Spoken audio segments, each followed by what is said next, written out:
By the way, before we get it, go ahead, do a read. No, I don't have to do a read. I just want to make sure we don't pass over Dustin. Yeah, I want to get to the cornerback stuff in a minute, but I brought up T. Higgins there for the Browns, and I'm curious what you guys think. Like, the Browns need a number one wide receiver.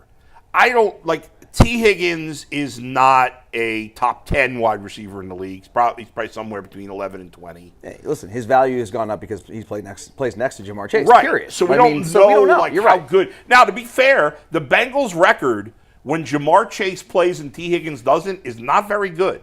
Well, so they play off each other very well. Certainly. And that's why. And he's a big dude. Yeah. Is he worth breaking the bank for?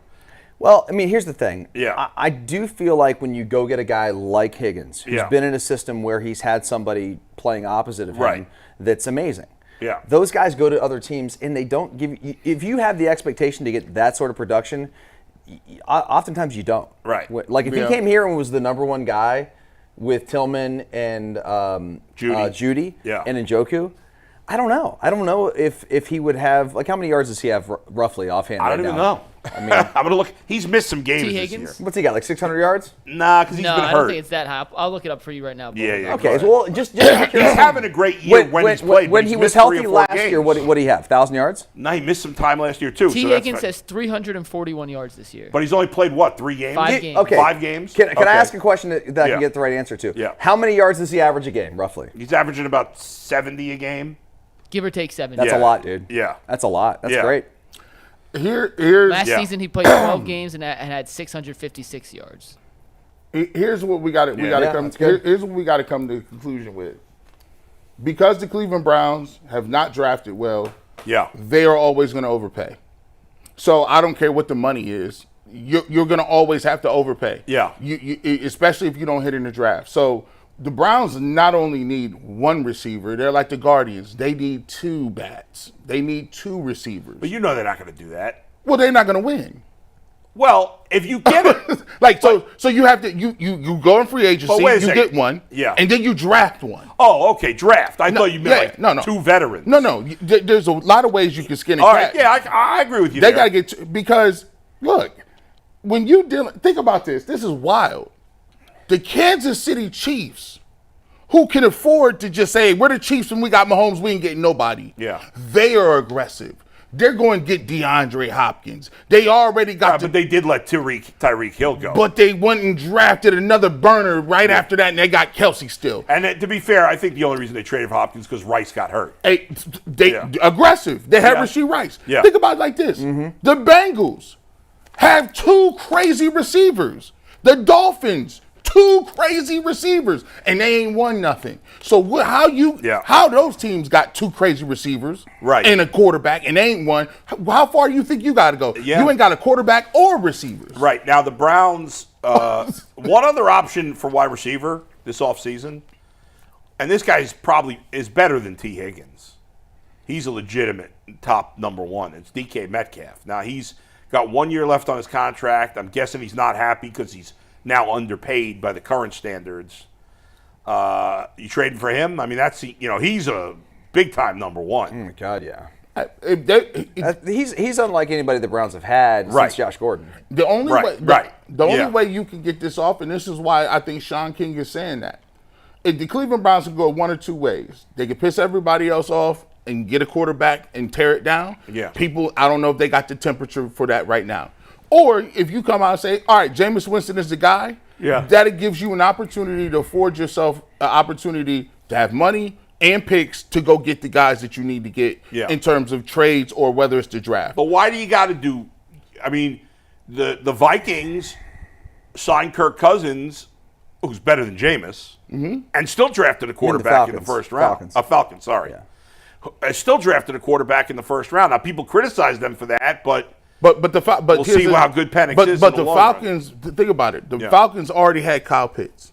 They already had Drake London. Yeah, but they already had Bijan Robinson. They got their young. Wait a second. Wait. But the only thing I'll say about that is, first of all, David Njoku is as good as Kyle Pitts. Well, no. What I'm saying is that's the same level of tight end. What I'm saying is, we don't have a Drake London. I get it, but what I'm saying is they already had their young core identified. I know, but So they can afford. But Pitts in London hadn't really done much. But I'm saying, so if you already say we like these young guys, of course they got to get better. We can afford to take a quarterback at a position that is not really a position of a big need. Like you already had Kirk Cousins. You take Penix and you say, well, look, we still got our young guys and we got Penix, right? I'm just a little surprised. And listen, Sean knows more about quarterback play than I'm ever going to know. I'm a little surprised he thinks it's a no-brainer to just commit to Jameis when he's only played 2 games and only 1 good game at this point. Well, he does have a track record of many, many years of playing. Yeah, he had the one bad year he threw the zillion But no other team has wanted to make him a starter for a number of years now. Yeah, well, I guess we'll find out what his value is. Right. I don't have a problem with them making – if Jameis plays well the rest of the season, I don't have a problem with them. If they don't like a quarterback in this draft or they want a quarterback to be able to sit a year sticking with Jameis, I don't know. But I wouldn't sign Jameis to a long-term extension. The other thing here, too, guys, is like, can this regime – Can there be enough patience for the fans and for the front office to go through a rebuild? If you draft a quarterback, you're not going to be good next year. Unless you get a Jaden Daniels. And or C.J. Stroud. It's happened 2 years in a row. It's it doesn't. Okay, well, first off, you're going to have the pick of the litter. Right. Jameis is probably going to win you some games here. What's funny is that both Jaden and C.J. Stroud were not guys. the first quarterback they Yeah, it puts you in a very big. I like what you just said. That's very sound because we got to look at it as if, all right.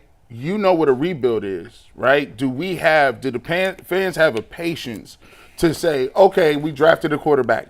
Now you got to go through the year 1 and the quarterback's garbage. But that can't be a consideration, I think, for the team. You can't worry about what the fans are going to have. Browns fans will be there no matter what. We can pretend they're not going to be. They're going to be there no matter what. But here's the thing. Yeah.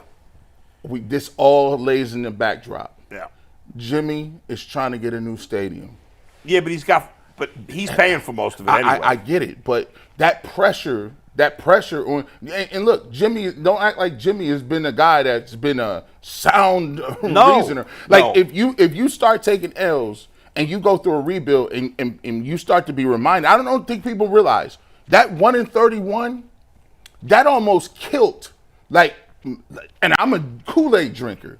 That almost killed my fandom. You know how tough it is to turn the TV on, and you worked for the Browns at that time. Yeah. You knew going on the air before this game started, they had no chance to win with Cody Kessler or nothing. Yeah. It was just, and you had to sell it. I get it, but fans are going to be there no matter what. Yeah, you did a great job. Fans are going to be there no matter what. We saw it. The Browns 2 weeks ago, before the Baltimore game, everybody had given up on the season. I'm not watching them. I'm not doing this. A week later, they beat Baltimore. They're going to the playoffs. They're going to win all these games in a row. We love Jameis. Totally. That's right. Browns fans are never going anywhere. But they won't go anywhere. Yeah. But the pressure of, because, look, they got veterans now. Yeah. When you're rebuilding, some of these people ain't going to be on the team. Something you're holding the levies right now. And we talked about it a couple days ago. There are a lot of games left. They have to look good in some of these games. They can't, Kevin Stefanski does not have enough goodwill built up, or Andrew Berry goodwill built up to do a full tank. But what's going to happen if they do? They're going to get fired. I thought you were saying the fans. The front office is going to get fired. What is a full tank? A full tank is what? Drafting a quarterback? That's not a full tank. A full tank is trading all your veterans. They started with the veterans. The full tank is saying, okay, we got these veterans. We're going to go young. Let's go with the youth movement. So now you start to see younger players, obviously what it is. You go in the draft, you draft a young quarterback. Yeah. Now you got the young quarterback. So you can have more flexibility to go after other players in free agency. You can build, because the quarterback's on a rookie deal. Right. Now here's the thing: Deshaun's not off the books for a couple of years, so that's gonna affect prohibit you from being able to spend money. So to your point, in theory that's great. Yeah. But the Browns are going to be handcuffed for a couple of seasons here. They may be, but the only thing I'll say, the only good thing about Jimmy is he's shown the ability to not care about the cap to this point. That he is willing to spend over it and kick the can down the road. And to this point, he hasn't let that stop him spending. I mean, maybe that'll change. If that becomes all dead cap space, he may feel differently. I don't know. But, and they may not like any of these quarterbacks, and maybe they're not going to draft a quarterback. I don't know what they're going to do, but I don't think drafting a quarterback necessarily means you're blowing the whole thing up. Well, no. Now, if you trade JOK and you trade Myles Garrett, yeah, well, that's now blowing it up. But I don't think they're going to go that far. What I will say is this is my idea of blowing it up, and it's a sneaky way. Yeah. If either the general manager or the head coach loses his job, to me, that's a gentleman's blow it up. The gentleman's blow it up is devastating because now, if the GM gets replaced, they're going to say, well, listen, I didn't draft this quarterback, and I didn't sign up to have this coach. If you keep the coach here, or you move on from the coach comes in, and now the coach is like, well, look, I run a different system than this. What quarterback did you guys draft? I didn't have a say-so in that. And you got to give a coach 4 years to put his philosophy in. Yeah. So, that's the devastating part about if the Browns didn't have no expectations, it'd be an easier thing. But the expectations we're going to be not only contenders, but we're going to be good. And we thought we turned it around with the culture. We thought we were over the conversations with tanking, and it's just tough. If you just move forward with Jameis, you get stuck in that middle. That's not a good place to be. Then you're the Tennessee Titans. Yeah. You don't want to be that.